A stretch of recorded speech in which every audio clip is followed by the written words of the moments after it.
My name is Mrs. Josephine. I'm a mother of 3, a banker by profession, and I also have a small support group that supports single mothers to find their feet in life once again.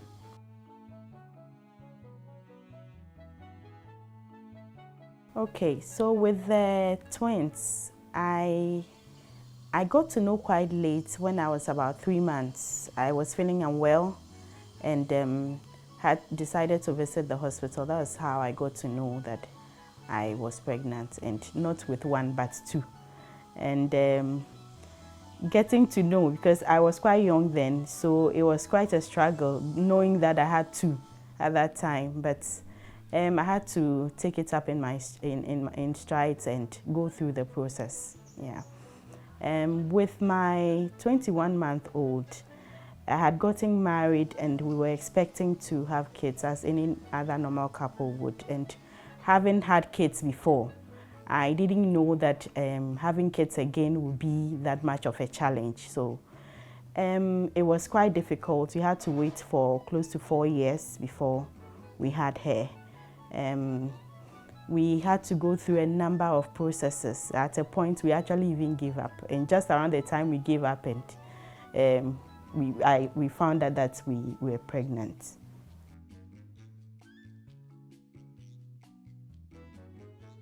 I had a planned CS actually, because of the challenges I was having during the time of pregnancy. I had a condition called hyperemesis, and just finding out I was pregnant 4 weeks down the line, I couldn't take in anything, not even food, not even water. I was salivating a lot. With the twins, I had something similar, but that lasted only for 3 months. But for my second, it was quite challenging because I was expecting, so by 3 months there, I'm fine, I can eat and all that. But unfortunately, it lasted the whole 9 months.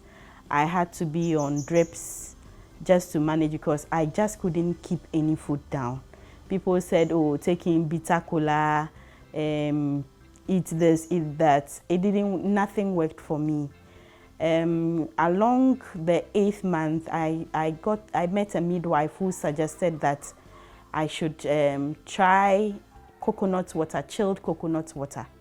And that really helped me a great deal because I was really dehydrated to the extent that when I get to hospital, all the nurses ran away because nobody wants to come and pinch me severally.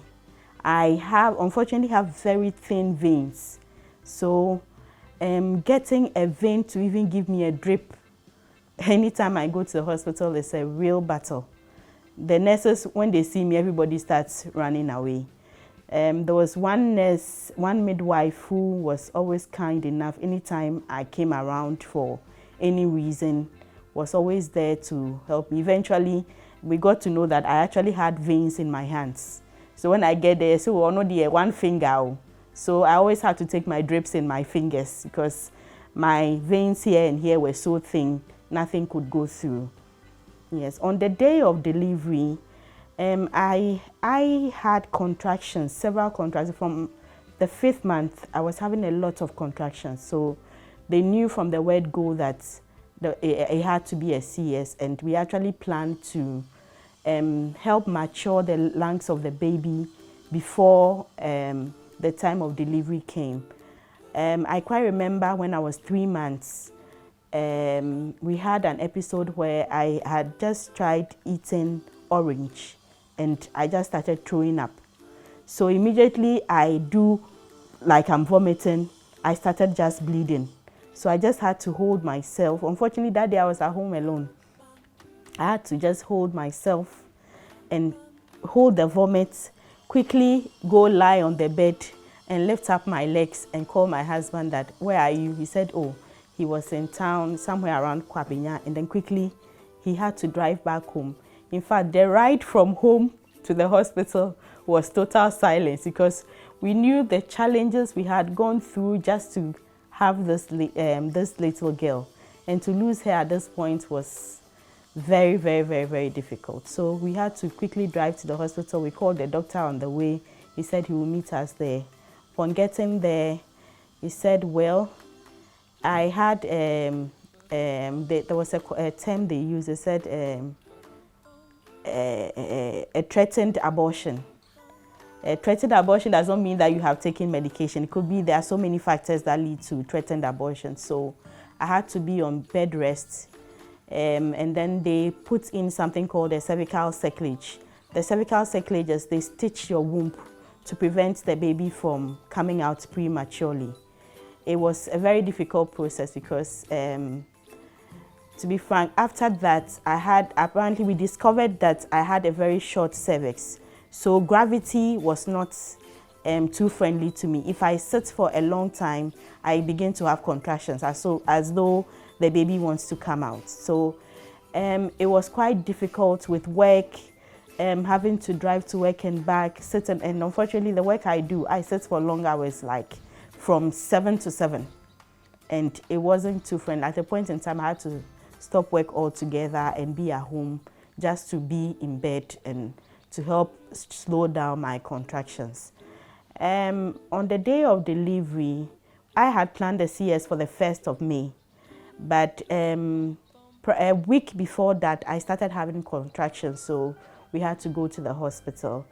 I was just about 35 weeks, so then my doctor said, look, Josephine, we need to wait a little bit. The best place your baby can be in is your womb. If fine, you can talk of going to NICU, but that also has its own challenges and the stress that comes with it.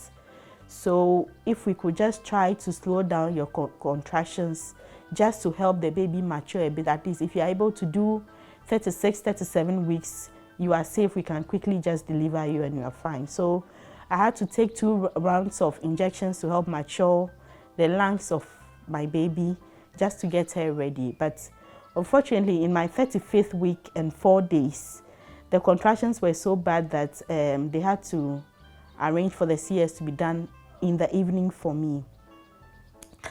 Going to the theater, I remember there was a medication they needed to give me and they couldn't find any vein. And they had to go call the anesthetics to come and then get a vein. So the anesthetics can Josephine, you've gone through too much. I think let's just do this and then you can have your rest. Quickly, they arranged for a team of doctors to come in and said, oh, by 30 minutes, you'll be out of the theater. Unfortunately, I ended up spending 3.5 hours in the theater. Yes. And that experience has left me traumatized because 30 minutes, so immediately I entered the theater, I was looking at, there was a clock there. So I timed myself. The 30 minutes, I should hear the cry of my baby. I entered the theater and 30 minutes, no cry of a baby. So I started, I started questioning that, where is my baby, where is my baby? Apparently, I understand I had adhesions. So if there's anything you know about adhesions, they make your abdominal intestines or organs stick together. So they couldn't, even though they had cut me open, they couldn't access the baby. The doctor had to take his time to pick out those things and free the place to be able to pick out the baby. So they were able to get the baby after an hour. And mind you, I had fibroids too. So one of the reasons why I couldn't conceive after my twins was because of these adhesions, which had actually distorted my uterus in a way. So it was so difficult to conceive. And then also the adhesions had also twisted the uterus in a way that there was no way possible to get pregnant.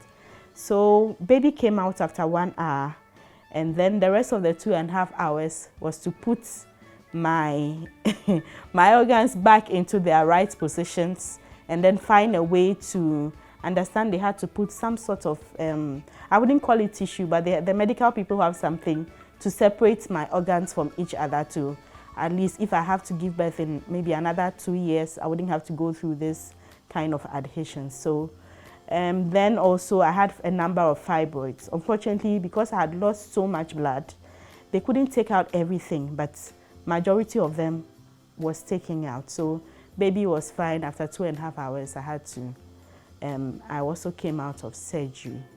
And so that was how my delivery was. So after delivery, my recovery process was another thing I had to battle with. I remember I had lost so much blood, so eventually they had to give me about 3 pints of blood. And I had a few issues along the way with the blood and all that, but we managed to sail through, and I came back home after 5 days. I was doing my master's program then. I refused to defer the course, so I came home on Friday. I had exams on Saturday. I went to write the paper, came back home with a temperature of 38 degrees. And I was just as if they had poured water on me. I was just sweating. And my mom couldn't understand why I was sweating. I said, oh, I better my breath, because I had stayed up in the night to study and all that. Then the following Sunday, I went to write another paper. Came back home, temperature almost hitting 40. So they had to call my doctor. They said they should bring me over. I went back and they said, oh, it's malaria. So I stayed in the hospital another 3 days, being treated for malaria, and came back home. 2 weeks later, my tummy just started swelling up, as though I was pregnant again. And mind you, my incision area had healed completely. There were no visible signs that I had any kind of infection. But my tummy was just, and I was in so much pain. Then I called one of my doctors and she's like, oh, Josephine, you know that you had a lot of fibroids. We couldn't take out everything and you just delivered. So it's normal. You have some kind of pains here and there. But I knew there was something wrong within me. So we came back home. They gave me some antibiotics, medications for pain and all that. But I take the pain medications and they were doing virtually nothing for me. And they said they can't give me anything more. So I decided to call my pastor and inform my pastor that this is what is going on. My stomach just keeps on bloating and it's black. He also made some few phone calls, and then one of our doctor friends was like, probably it could be my kidneys. So I should go back to the hospital for them to check. I should go and run scan or something. He mentioned something. So they make sure that it is not my kidneys or something that was affected during the surgery. Well, just a day before going to the hospital, after speaking with my pastor, he just prayed over water and I drank and I went to bed that evening. In the course of the night, around 1 a.m., I just felt as if the whole bed was cold. So I woke up my husband and said, D, please check. It's as if my bed is wet. Either I'm bleeding or there's something else. You know what had happened? Apparently the incision site, a little part of it had just tore and pus was coming out. You know when you have a boil, when it breaks, that yellowish, well, pus was just coming out of my stomach. So it was as if you press the tummy, pus was coming out. That night, if I should give an example, my husband soaked more than 2 bottles of Vortex bottle, the big one, of pus from my stomach. It was late in the night, we couldn't drive to the hospital. So I just said, so I WhatsApped my doctor and I thought, this is what is happening. So Josephine, you need to come to the hospital immediately. So early morning by 5 a.m., we were on our way to the hospital. They had to go open up the incision site and pull out pus. And the whole process of delivery, I have been through so much. But that process I had to go through again was so terrible an experience. I understand it's called an abdominal abscess. So it's some sort of infection that you pick up if you are cut open for a long time and your incision site is not treated well. Well, physically, my incision site had healed, but I didn't know that internally I had had an infection. So I had to be in the hospital for almost about a week on IVs. Morning, they'll come, press my stomach, the abdomen, make sure there was no pus for me. They had to press till they see blood. Very, very painful. Then after that, they had to suture the place that they had opened back. It wasn't pleasant. By the time my maternity leave was over, I was now recovering. I had lost so much weight. It wasn't easy. I went back to work 4 months, still in my recovery process, having to grapple with work and my baby. It wasn't easy, but God saw me through. Yeah.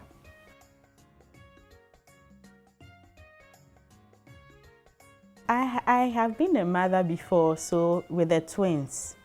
But because of the gap, the twins are 12 years. So there was about an 11-year gap between them. So it was like starting all over again. But I had a lot of support from my husband, a lot of support from my mom, my mother-in-law, my siblings. I would say my husband never missed any hospital appointments. He never missed any antenatal. Every hospital admission, he was there. So he was a very supportive partner, I must say. And I couldn't have made it without him. At a point, I knew I was going. I mean, the situation with the abscess, I knew I was going because I wasn't really responding to some of the antibiotics. It was very difficult, but with my husband's support and that of my family, I made it through. So when it comes to adjusting a lot, I mean, the support I had was timely, and I know I lost a friend who had a similar situation, and I would say it had to do with a bit of support that was not giving her when she needed it the most, because she battled with preeclampsia as well with this condition. And I mean, you can't go through this process and have, because I couldn't even breastfeed at a point in time. So then we had to look for other means of breastfeeding and keeping the baby so I could recover. Because I mean, what is breastfeeding if you don't have a healthy mother? So I mean, I would do it when I was up to it, but when I wasn't up to it, my husband was not forcing me, my in-laws, no. I did it within my terms. And once I was fit, I breastfed her till she was, she actually just stopped breastfeeding about 2 weeks ago. So, I mean, that support I had was very timely for me, and it's helped me a lot. Yeah. Well, with my twins, I would say that I was young. I didn't have a lot of information. I was dating, yes, but the time frame with which I got pregnant, I didn't even know until I was 3 months plus. Yes, so I feel that when young ladies are growing up, conversations should be had. You know, in our society, we realize that people shun away from. You find out the hard way. So I think that it's about time. The generation that we are coming up with, we need to give more information besides what they are taught in school and all that.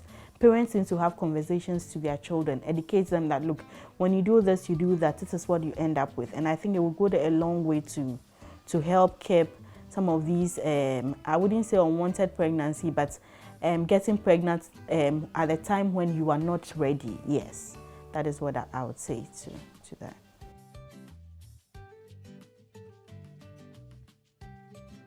I am surprised that I had capacity to do certain things. I mean, with my youngest, I like I said, I had a very difficult recovery process, but I realized that once I recovered, I was so eager to get more attached to her because I wasn't breastfeeding. She grew more attached to the father and to my mom-in-law and all that. So once I recovered, the kind of energy, I just wanted to be with my daughter. And I know that it's normal for any mother to feel that way, but I really surprised myself in that regard because considering all that I had gone through, I mean, somebody would have quickly slipped into depression, but I know my child is a child of destiny because to have her was a miracle because there were so many odds against me. Yes, considering the things I got to know before, after I had delivered, the situation I had, the fibroids I had, the positions in which they was. I mean, initially the plan was to go and have a surgery to remove the fibroids to allow me to get pregnant. But I told myself that I wasn't going to do that. I was going to wait on God, and it paid off. I lost some weight, went on medications and all that. We went as far as doing an IUI, intrauterine insemination, which didn't work 3 times. It didn't work. And we had just left things alone so that we allow nature to take its course. A lot of things had changed because I was limited to a lot of things strength-wise. But how I got the strength and the vigor to manage them, the twins also felt abandoned because it was like all the attention was centered on mommy and the new baby. They also felt that kind of detachment a bit, but I had to quickly bounce back. I didn't even have the chance to say I'm slipping into depression because I knew that that vacuum had been created, and I had to quickly bond my kids, the 3 of them together, and it's been good. I thank God for being whole again, because it could have been something else. Like I said, I had a friend who passed on this abscess thing. At the end of the day, some organs were punctured and all that. She didn't make it. So I thank God that I'm still alive and whole, and I can be with my kids, my husband and family. Yes. So. Okay. With that being said, you know how society imbibes on this, as in like raising your child right. Yeah. How?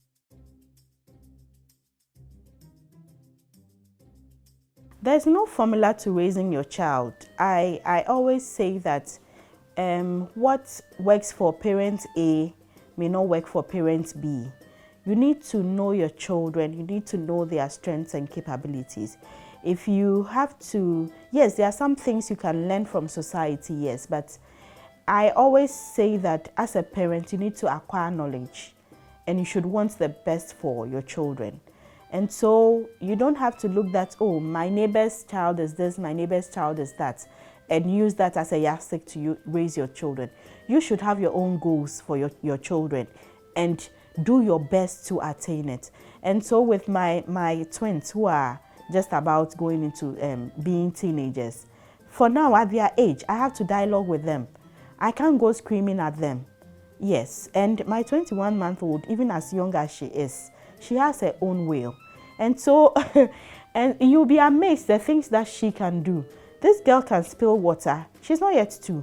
When she spills water, she goes for a rag and clean it. I mean, it's a norm. She sees the siblings do it. So how you raise your children depends on you as a parent. You don't have to pick on your children that, oh, my neighbor's child is this and my children are not that, and always go, no. These days, the children we have, you can't do that, because at the end of the day, then you realize that you can't bond with them, and immediately that bond is not there. Trust is broken, and they start speaking from other friends. So yes, you can pick positives from society, but you as a parent, know your child and tailor your parenting in that way. And at the end of the day, it goes a long way to help, yes.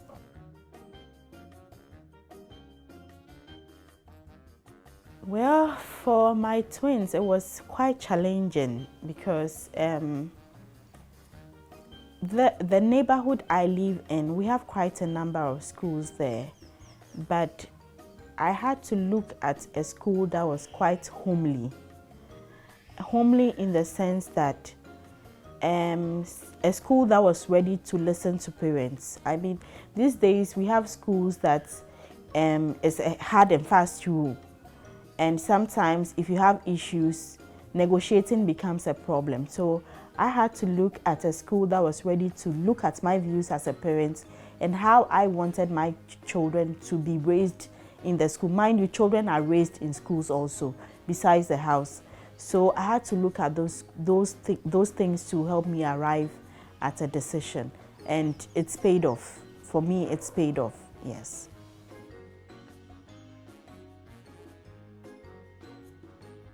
For the twins, they are twins, but very different. They all have their unique qualities, yes.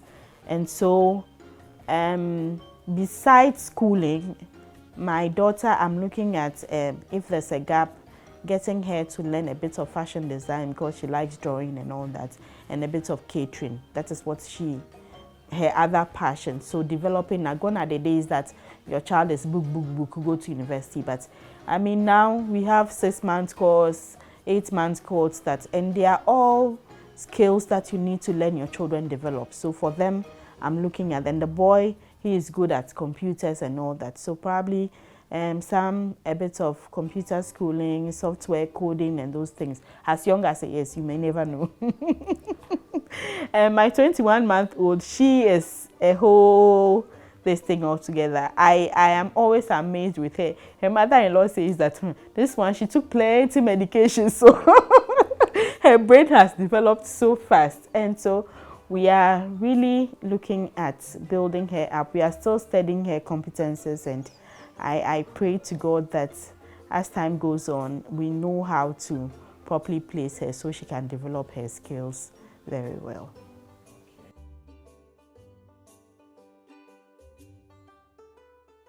It's been difficult. You know, when you have kids transitioning into teenage years, it's very difficult if you don't have a level head as a parent. It's very difficult looking at the society we live in.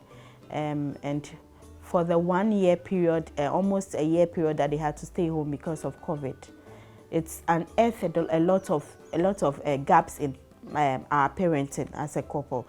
And we are still working. It's not been easy, but we are still working to give them the best. The little one, she is still young, so we are managing her. But for the ones who are transitioning into teenage, if we don't manage that stage very well, then it becomes difficult, because you don't want your child or your son or your daughter growing if you want a particular future for the child. So it's been challenging, yes, but we are working on it. We are working on it, yeah.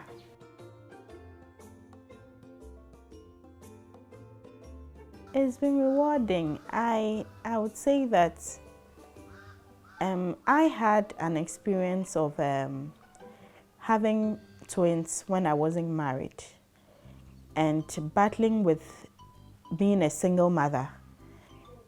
Though I did have support from their father's family, it wasn't an easy task. And if I look back today, being able to quickly snap out of the fact that I had given birth quite young, I wasn't working, I had to go through a lot of processes to snap out of that state.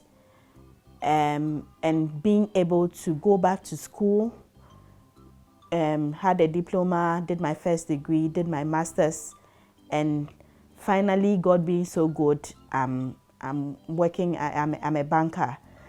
It's not easy, because I mentioned earlier on that I have a support group for single mothers. It's something, a state that can unmake you if you don't sit up and say that I want this for my future and I'm going to sacrifice to make it despite my drawback. And it's been rewarding, I might say. My decision to snap out of that state has been very rewarding. And when I see my ability to also talk to people and give them a little advice here and there, and they are also able to see reason and say that, look, I need to do this because of my children. I need to make a better future for myself and my children.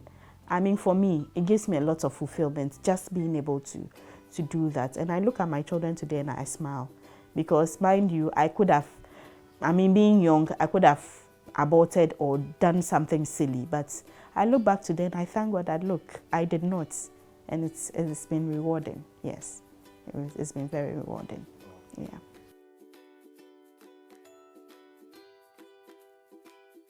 I came back from work one afternoon. Baby was around 3.5 months, going on 4. Find out that she had rashes, her back, her body, all over. And my mom was like, oh, let's use the kolebu powder. We bought kolebu powder. We used, the thing was getting worse. So my husband said, look, let's just take this girl to the hospital. We went to the hospital. We saw a pediatrician.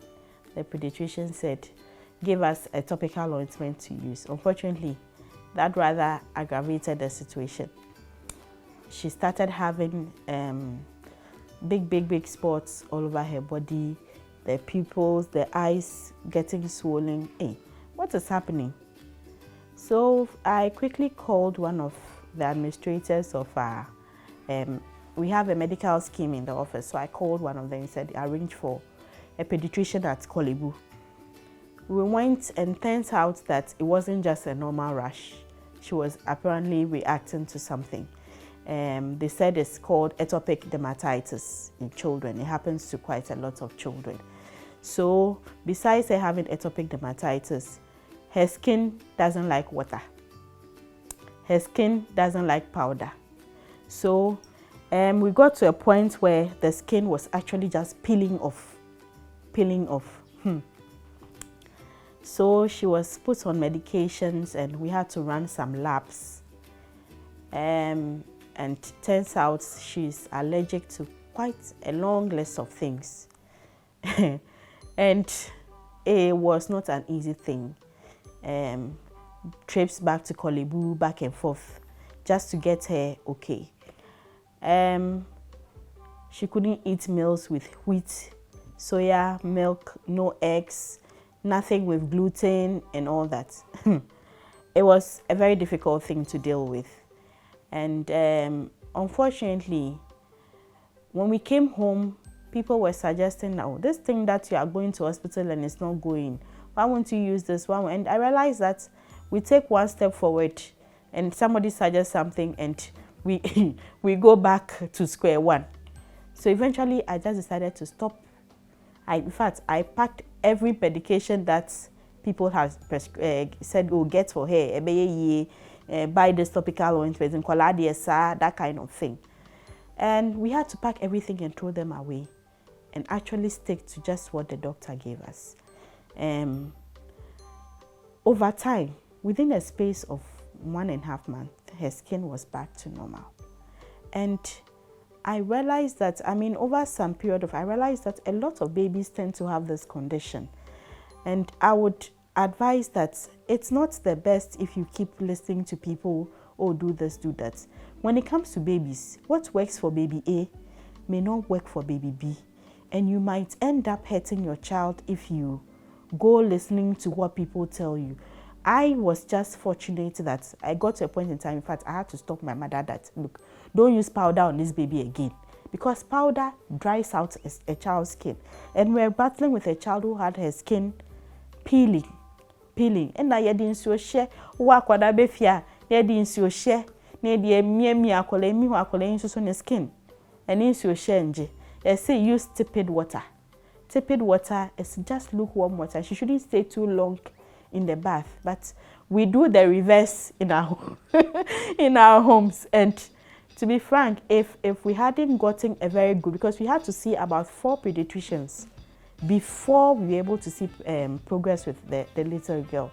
So I would say when it comes to babies, if you have to seek opinions from doctors, if you're not seeing progress within 2 to 3 weeks, seek another opinion from a qualified medical person. I use the word qualified sparingly because sometimes you go to certain hospitals and you are seeing a GP, not a pediatrician, not a dermatologist, and they are everybody in the work they do. If you go see a GP may give you something that is not really meant for a child, and that may hurt your child in the process. So that's my little advice I'll give to mothers, because it was a very scary situation. When we went to Kolebu, we saw babies who had worse, and I understand my baby was medium.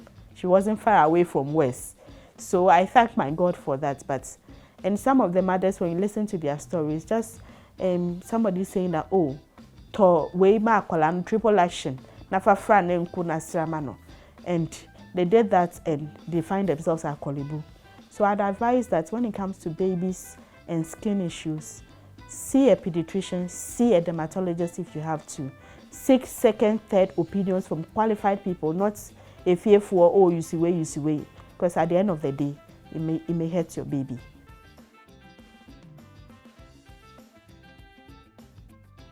When it comes to the journey of fertility, I always say, after my experience, I had kids early, so I didn't anticipate that I would struggle having another child again. but it took me 4 years to conceive again. And I mean, we went through all the processes, did all the tests. My only challenge as a woman was the fact that I had fibroids, and the plan was to go and have surgery. But you marry, and within a space of a month or two, people start asking you questions, oh, and now where? And I say, what are you waiting for, and all that, knowing that I had already had kids. And my husband was not bothered, but I as a woman was bothered. I would advise that, look, it got to a point in time when somebody says, I said that we shall nyamia, no I be sad and all my buy. Because if you had control over it, I mean, who wouldn't want to once you are married?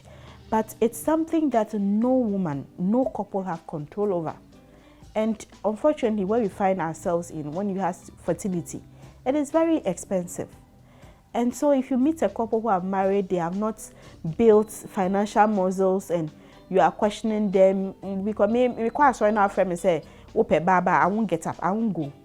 Because I got to a point I realized that it wasn't a battle between nipa and it shouldn't, society should stop putting pressures on women that, oh, you need to give birth, you need to get. Some people have medical issues, but they can't come and tell you that, oh, maybe I have A, I have B. Rather, if you see a couple who is struggling, why won't you say a word of prayer? It works always. I had to go to a place of prayer, and that worked for me. And anytime I meet couples who are struggling, I always pray, because it's a joyous thing to go through the process. But the truth is, it is not every woman who will give birth. And I am praying for that time that in Ghana, adoption will become a norm, so that we take off some of these pressures from young couples who have not given birth. And Charlie, it's not a funny place to be in. But take your time if you're a married couple. Don't let anybody pressure you. Go through the normal process, see a doctor, seek a second, third opinion if you need to. Clear yourself medically. If you need to lose weight, lose weight. Well, herbal medications, some people it does work, some people it doesn't, but just do your due diligence and leave the rest to God, and He would answer at the right time. Yeah.